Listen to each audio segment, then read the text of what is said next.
All right, everybody. Hey, welcome back to This Day in History. It is May 31st, May 31st, 2024. It is the last day of May, and we are blessed with a beautiful day. It's bright, it's sunny, blue skies, it's warm. You really couldn't ask for, a better day, really. This day in history, we have a lot of the birthdays, for the exception of a prince. A lot of our birthdays are artists in some fashion or another. This day in history is mired with, we have some interesting stuff. We have establishment of law. We have some unfortunate catastrophic events. We have some establishments of nations. We have the ending of wars. So let's get into it, shall we?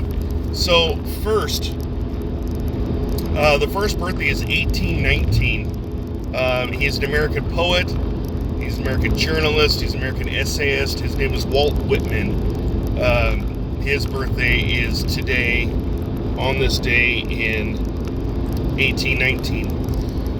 1923, we have two different birthdays. The other, again, another artist, Ellsworth Kelly, was an American artist.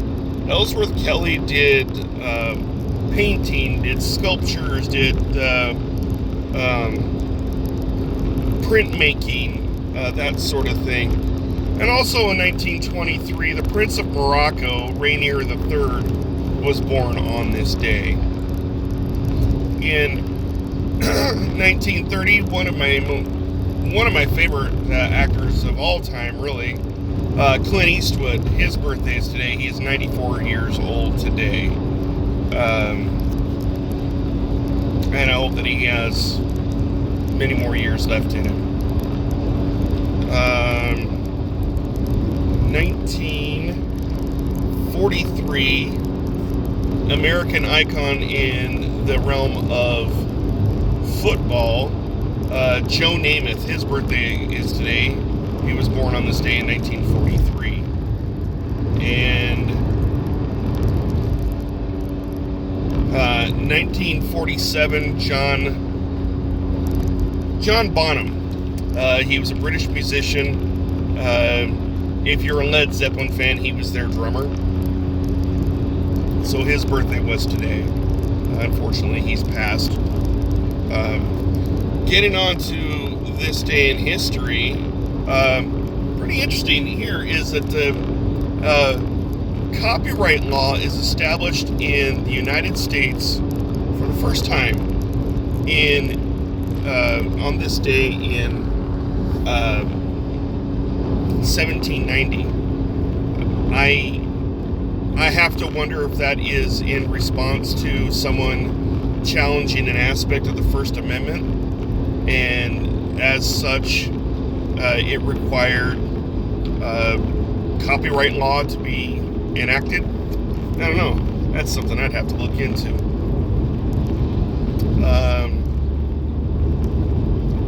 1889, there was a really bad flood, and it's marked down as probably the most prolific or the worst natural disaster in American history. But it's on this day in 1889 that a flood rages through Johnstown, Pennsylvania, and it kills over 2,200 people. Pretty tragic event there. In 1902, the South African War, also known as the Boer War, comes to an end. I'm going to butcher this name here. It's called the Peace of Vereeniging. I don't know. At any rate, this treaty was signed. The Boer Wars came to an end, and it was the British were fighting this war. I want to say it was against the Dutch in Africa, South Africa. I don't know. I don't know a whole lot about that, admittedly. 1910, Louis Botha founded the first government of the Union of South Africa. So I told you that there was going to be a country that was going to be established. Well, this guy forms the first Union of South Africa in 1910. 1916, we have a World War I battle. It's a naval battle. It's the Battle of Jutland. It's between British and German forces, and if I recall right, I think the battle took about 3 days. And I think it was about 3 days, and it was a lot of hit and fade tactics on both sides. And I'm wanting to say that I can't remember who won that battle. I do remember watching a video on it a couple years back, and it was pretty interesting. It was, it looked like it was, on one side it looked like it was like going to be a, decisive victory, and then there was a retreat and a regrouping, and then there was a counterattack, and it took about 3 days, if I remember right. But that was the beginning of today, on this day in 1910, or not in 1910, 1916, excuse me. It was on this day in 1916 that the Battle of Jutland would commence. In 1921, okay, this is an interesting one. I never heard about this, like when I was in school in history class, but it's the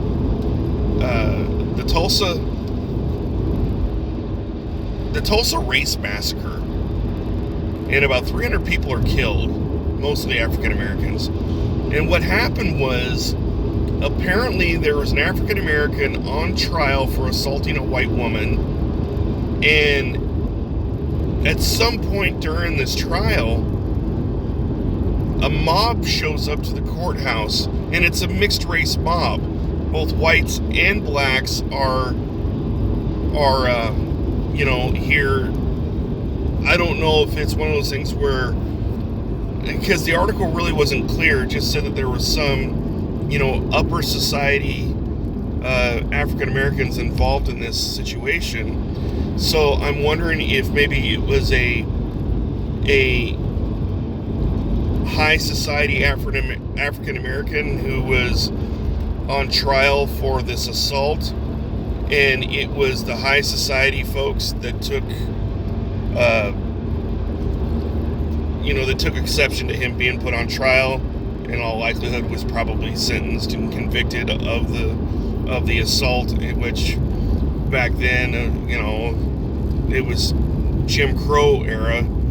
If a black man was guilty of assaulting a white woman, it usually meant that he was going to be put to death. It was a death penalty kind of thing, because how dare you assault our women kind of thing. Stupid mentality, really. People are people. Your skin tone shouldn't matter. But at any rate, a mob ensues, and violence breaks out, and when everything's all said and done, about 300 persons are killed, with the majority of them being African American, and that was in 1921. That was just shy of 2 years before my grandmother was born. My grandmother was on my father's side. My paternal grandmother was originally from Oklahoma, and then they eventually moved to Minnesota when she was like 5, I think. But yeah, we have roots to Oklahoma. So it'd be, I don't know, and unfortunately my great uncles aren't around that I can ask them about that, if any of them really remembered that happening.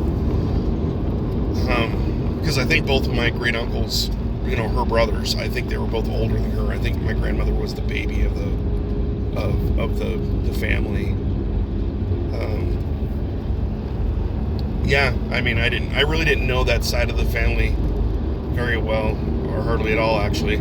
But it would have been cool had I known my great uncles, that I could have picked their brain about things that happened in the past, and what life was like, and so on and so forth. But yeah, that was 1921. So in 1977. The Trans-Alaskan Pipeline is completed, and it connected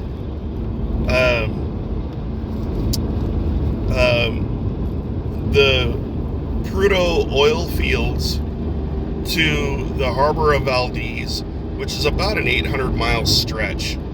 And so that oil pipeline was completed on this day in 1977. 2005, it's funny because I was just thinking about this yesterday at work. I was thinking about the Watergate scandal, and I was thinking about, okay, who was Deep Throat? Deep Throat was this informant. He was an anonymous informant for the Washington Post, who broke the story about, the government's involvement in the Watergate scandal. And for years and years and years, mind you, Watergate happened before I was born. So clearly all my life, I had always wondered who was Deep Throat. And it was a code name given to this informant based off of a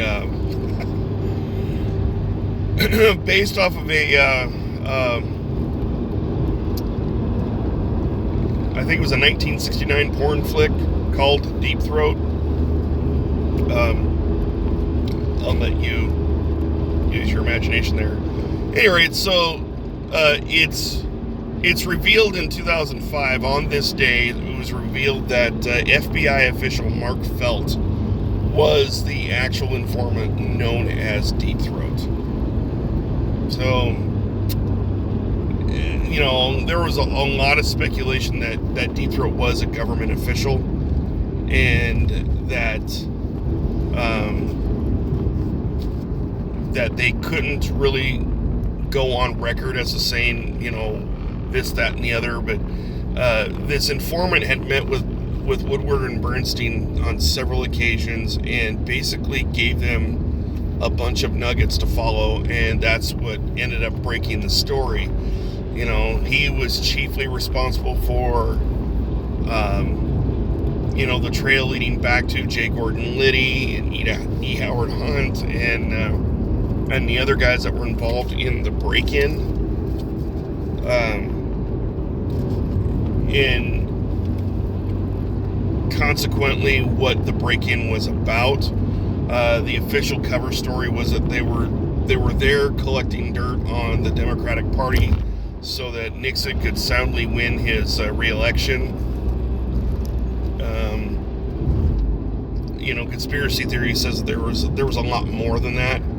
There was some stuff that the Democrat Party had dug up on Nixon that they were going to use to bury him, and some of it may have had something to do with the Kennedy assassination. Again, this is all conspiracy theory. My father always said that he didn't think that Nixon was involved in the Kennedy assassination, but he sure as hell knew who was. That's what made him Tricky Dicky. But this is about the informant, Mark Felt. Other than that, I just know that he was an FBI official. The last thing on the list, 2009, Milvina Dean, she dies. Now, who is Milvina Dean? Well, Milvina Dean was the last living survivor of the Titanic, which went down in the Atlantic Ocean in 1912. She was only 9 weeks old at the time of the Titanic sinking. So she was the last living survivor, and she passed in 2009.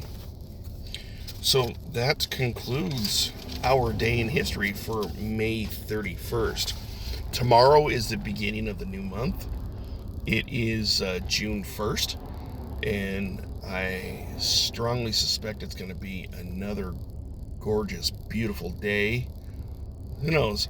Don't know what it's like over where you're at, but whether you have great weather, bad weather, just remember that any day that you have where you get to live and breathe, that's a win in my book. So that's a blessing right there. So stay cool if it's hot. Be blessed.